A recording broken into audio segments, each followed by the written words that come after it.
Hey CG, I'm Lauren. And I'm Lacey. And we have your CGTV broadcast for Friday, May 20th, 2016.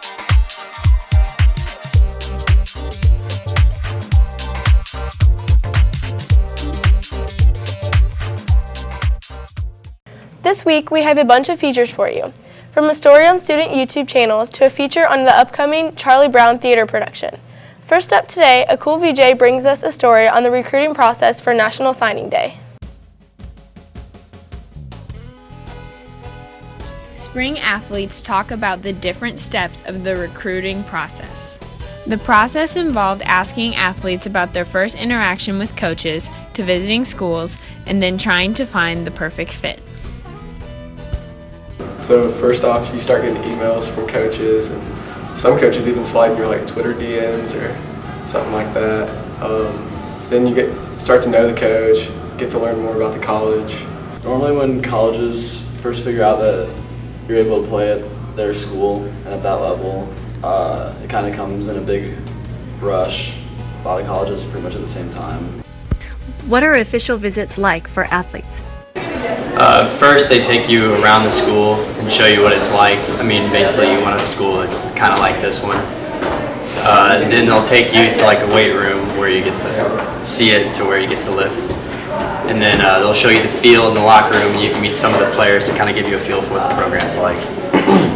Visits are different for athletes than students, because for athletes you can go and they'll give you a full tour of not only the campus but also all the athletic buildings, and compared to students where you just go to classrooms. Athletes discuss deciding factors. Mainly money, how much they're going to give you, because playing as an athlete, I want most of my scholarship paid for, so I don't have to pay for a lot of school. Some people like it close to home, but I really kind of want it far away to give myself a new experience. Decision part was definitely tough at the beginning because I've always wanted to go out of state. I planned on traveling across the country to go find somewhere to play and start a new experience. But as I settled down more, I decided that staying in state and saving a little money and finding my dream school here would be the best opportunity for me. The athletes describe one word that summed up the process. This is fun because it's always fun hearing from colleges that are interested in you and traveling to do official visits. It's very humbling. You get to, you have a lot of colleges wanting you, and it makes you feel really wanted, I guess. It's exciting because you get to go and explore future colleges you can go to where you'll spend the rest of your life. Partially scary for me only because I knew this is what I wanted to do when I went to college, and not knowing if you actually were going to get a scholarship anywhere was definitely scary for me.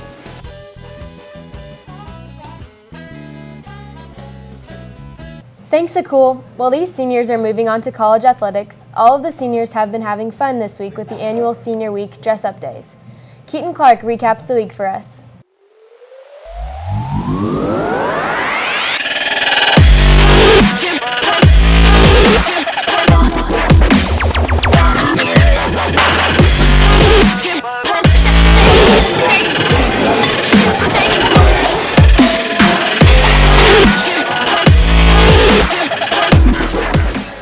Sir, why didn't you wear a toga today? The recession. 08 really put a strong hold on our funds. Sir, why didn't you wear a toga today? I had too much back hair. Why is the class of 2016 better than every other class that's ever gone here? Got quite a few cool dudes. A lot of cool dudes actually that really like to have a good time and express themselves both physically and mentally. Easy math. 2 plus 2 equals 1. Class, anyone knows? Shut up, you're dumb. 3 plus 2 equals 5.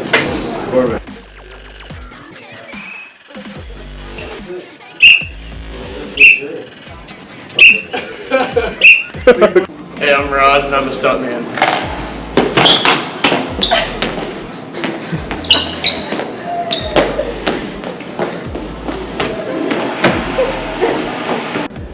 Good morning, Center Grove.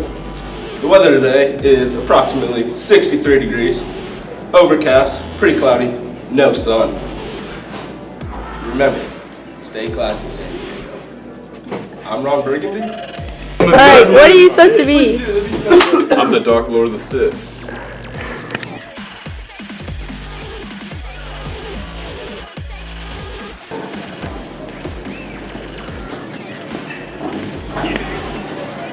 trick down that corridor right here.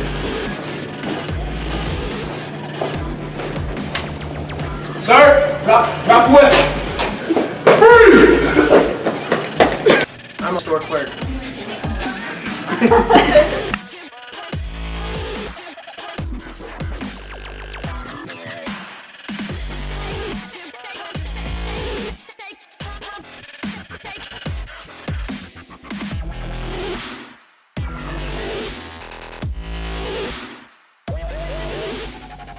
Your favorite memory from high school?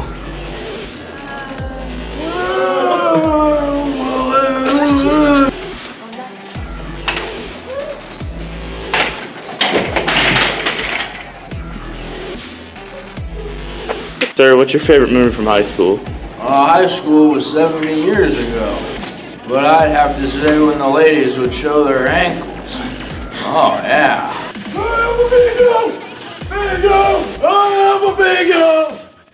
Thanks, Keaton.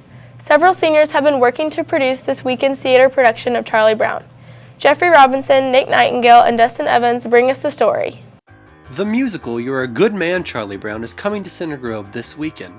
But this production is unlike any other here at CG. We sat down with the cast to get the whole story. The show is different than other shows because we have, it's student directed and student led. It was choreographed by Katie Swaney. It's directed by Nick Nightingale and Jeffrey and Robinson. And it's just been a really fun experience working with our friends and putting the show together. So we had this idea a long time ago to do Charlie Brown. It's one of our favorite shows. And we decided that it would be fun to student direct it, so we approached Kersey about it, and she said that we could do it. So that's where it started, and we got all our other people involved to do the show, and it is this weekend. So come see it. Playing Charlie Brown. Linus, Van Pelt, Von Pelt? Can you shoot? This show is super fun to do. It's really fun to sing and dance with my friends, and I really enjoy being the character of Linus. I liked choreographing Charlie Brown. It was really fun to get to use my own creative ideas and implement them into an entire show. And it's been really cool to watch all of my friends learn that choreography and perform it. You guys should come out and see the show. It runs on Friday and Saturday at 7:30. Tickets are only $8. And you can get them on cgtheater.org. Come out and see You're a Good Man, Charlie Brown tonight at 7:30 or Saturday at 7:30. Tickets are available on cgtheater.org, or you can purchase them at the door. Thanks, guys. Be sure to purchase your ticket before the show. Today's broadcast isn't all about seniors, though. 4 juniors and 2 seniors will be studying abroad this summer. Jules Lawson and Jessica Kelly bring us the feature. It's on the northern western peninsula of France. I'm going to Viña del Mar in Chile, South America. So this summer I'm going to Saumur, France. It's northwest of France. This summer I'm going to Saint-Brieuc, France. It's in the northwestern part of France. I will be living in Oviedo, Spain this summer. I'm going to León, Spain, and that'll be about 3 hours north of Madrid.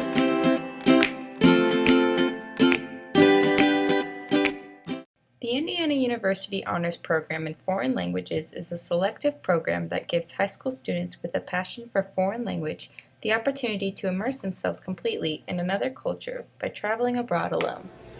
The process to get into the program is pretty extensive. You have to first take a test around fall, and then you go through an application process, and then after the application process, most people get interviewed in their target language and in English to see if they're suited for the program. While abroad, the students will be taking high school classes and living with a host family. Yeah, I got my host family last week. I will be living with 2 host sisters who are 16 and 18, a host brother who is 24, and 2 parents. During the day I'll be taking classes. I think there's a linguistics, history, culture class, and so I'll be studying during the day, and then in the afternoons and on weekends we'll be going to different famous sites around Spain and just exploring the city and having a great time. Of course, the program is not all about seeing sights with new people. As representatives of IUHP-FL, the students are given a set of rules to follow. The rules, there's lots of rules. I can't speak English, no irresponsible things, don't smoke or do drugs or date people, and mostly English. You can't read anything in English, you can't listen to English music. If somebody asks you a question in English, you can't respond in English. Yeah, English gets you deported. Despite the rules, Teomar, Godfrey, Sure, Hart, Ponder, and Kopat are all looking forward to the opportunity to expand their horizons to another country.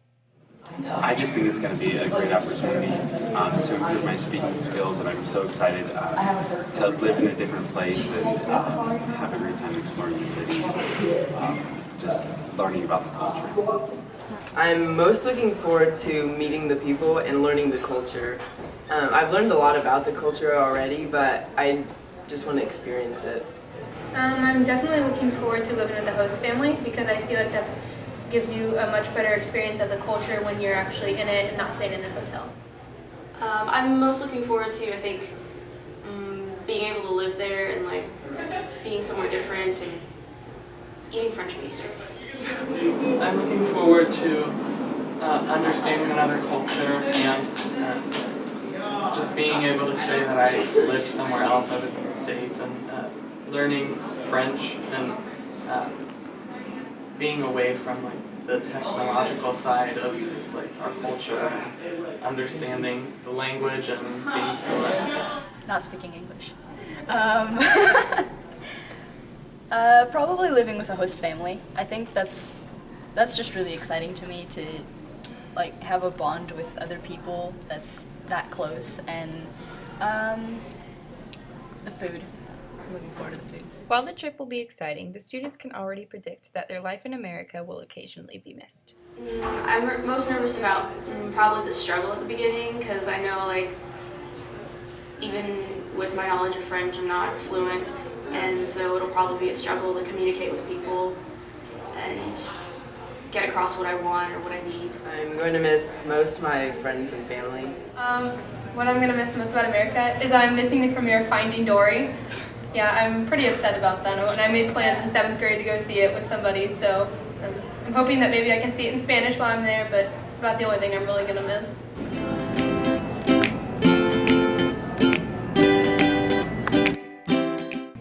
Thanks, Jules. Most students at CG use social media on a regular basis to communicate with friends and share thoughts and pictures. Jeremy Keish has a video for us on students with YouTube channels.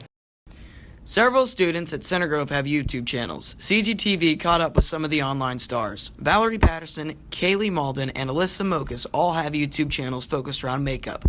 So what gave them the idea to start their channel? My sister Carrielle used to be obsessed with makeup, and she kind of still is, and she put makeup on me one day when I used to hate makeup, and she just kind of like kept on putting makeup on me usually, and then she got me to watch a bunch of YouTube videos with makeup, and so I watched Jaclyn Hill and like a few other people, and all of their makeup products and like everything that they showed kind of got me inspired, and I wanted to get all of it and learn how to use it.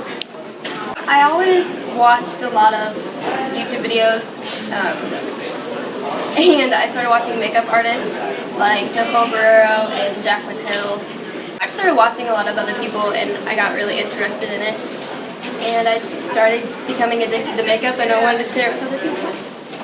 The YouTubers explain their plans for their future on YouTube and in their life. Well, after I graduate high school, I'm going to a Paul Mitchell course over the summer so I can get my cosmetology degree, and then I'm just going to try and apply it at some places to be a cosmetologist.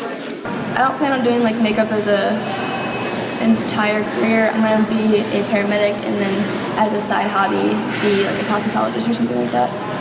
Right now I'm doing everything from my phone, like recording and uploading and editing and everything, so it's really hard to make a lot of videos all the time. So I want to definitely like expand my equipment and continue with that and become a makeup artist. The three future cosmetics tell us why YouTubing is so enjoyable. My favorite thing is I don't let people look at themselves as I'm doing it, and then afterwards I let them see like the difference and seeing like the happiness on their face and like making them like feel beautiful just makes me feel like so happy knowing that I did that to them. It's something that I love doing and I'm passionate for, so being able to do what I love all of the time is just, it's fun to me. I don't know. Just getting to like test out different products and I don't know, just seeing how they all turn out and the outcome of different looks.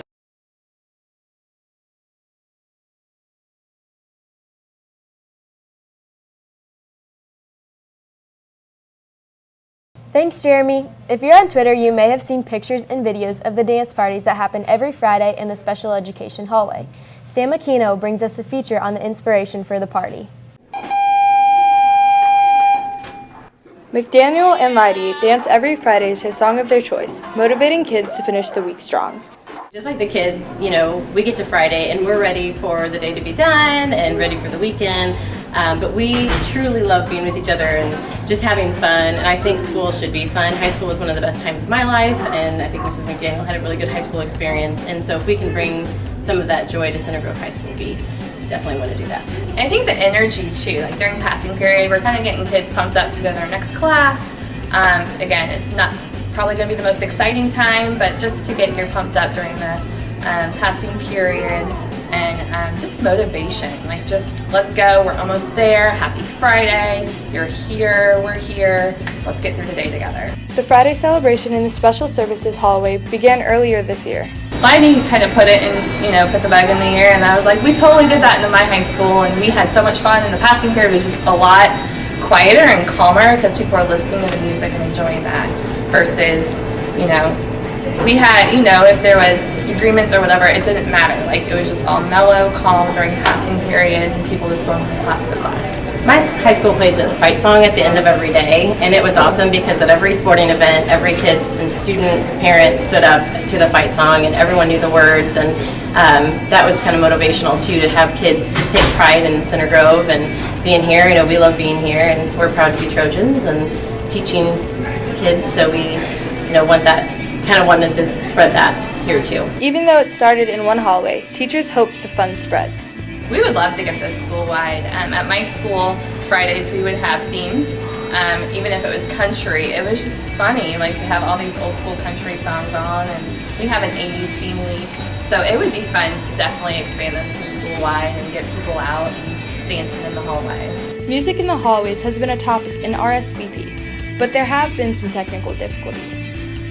I think we're actually looking into it. The problem is our system is not set up to do it easily, but we're going to work this summer with our technology department and hopefully come up with a way to have some music on there and update that as the year goes on too. Seniors Samira Foster Parker and Lauren Luzier talk about the support from the school.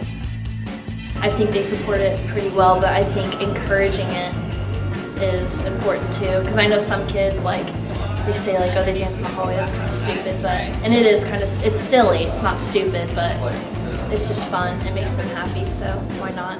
Letting the kids have fun in the hallways, especially on Fridays. I mean, Fridays just before the weekend. Let them express themselves. I'm Mrs. Leidy. I'm Mrs. McDaniel, and this is our hashtag Miss Leidy Dance Party. Thanks, Sam. Abby Herbst is a freshman and a pitcher for the girls softball team. She has quite a cool story, and Emma Hughes brings us the CG video. Abby Herbst may only be a freshman, but she is one of CG varsity softball team's starting pitchers this season. I have been playing softball as long as I can remember, probably since I was about 4 or 5 years old. I was always a pitcher because my older sister was a pitcher, and then I started and I loved it, so pretty much, yes, I've always been a pitcher. Herbst holds an 11-0 record as a pitcher and explains what her role is on the field as well as what makes a successful pitch. I'd say the first thing that makes a good pitch is you have to be confident in it and you have to believe in it, and then the second thing is really you just have to have good mechanics, which is making sure that you're releasing the ball right and making sure that your circle is pretty much the same every time. My role on the field is obviously being a pitcher and pitching, but I also have to feel my position, which means that I feel every ball that comes to me or around me, and I also have to be aware of the other runners on base and basically just being aware of your surroundings. My catcher, Maddie, and I, we communicate by giving signs, so she'll call a pitch and I'll throw it, and then if something isn't working on the field, like if I'm not happy with a pitch or it's not working the way I want it to, she'll call time or I'll call time and we'll talk about it. Herbst has been welcomed onto the varsity team by upperclassmen leaders. There was definitely a lot of pressure since I'm a freshman to begin with, and pitching is a little nerve-wracking anyway, but the girls have been really great, and I really feel like part of the team. Come support CG softball next Monday for the first round of sectionals. Thanks, Emma. And last up today, as we head into finals week, Morgan Weaver and Aubrey Heifner bring us a feature on preparing to succeed.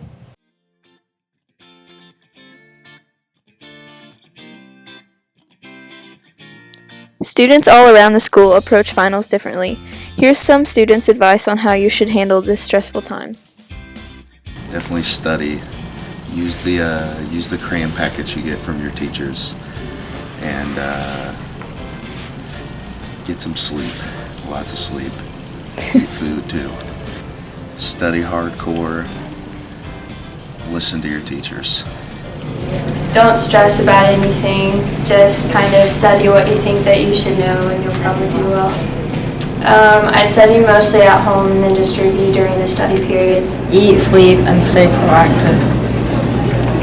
I would say definitely spread out your study time. Don't try to do all the study period right before your final because it doesn't work that well. Don't stress too much about it. Study, but don't stay up all night. Get a good night's rest. It's more important to get a good night's rest than staying up all night cramming, because if you cram, it's probably not going to help that much. Seniors share how they have prepared for finals this entire year, which includes their attendance, grades, and behavior, which will determine if they can S to the fifth their classes. So this year my mom made me a good breakfast and I'm going to study and use the periods before my finals. But I have missed a lot of school, so I'm not going to be able to S to the fifth in like half of my class. I'm taking all but 2 of them. Because of S to the fifth, I'm only taking 2. For me, I think the most stressful part of finals is just like taking the extra time to study on top of what I've already had to, or on top of the time that I've already had to take studying. Finals can be stressful for teachers as well. Retiring AP US History teacher Mr. Frank shares how this time of the year can be. I think especially when students are absent and trying to get everything wrapped up by the end of the year. If a final is valid, it's not just measuring your ability to cram, but hopefully it measures everything you've learned that semester. So I hope my instrument of measurement is accurate, and one can study, I think, but cramming, I hope that doesn't make a big difference. Otherwise, I don't think it's a great final. Thanks, ladies. Before we go, we have a quick reminder. Today is the day. Remember to turn in your application for Student Council today by 3 o'clock to the Guidance Office or Room 224. All students who plan to be part of Student Council next year for the class of 2019, the current freshmen, please plan on coming to a meeting in Miss DeLuna's room 371 during STAR on Monday, May 23rd. And that's all we have for you this Friday, CG. Enjoy the weekend. Bye.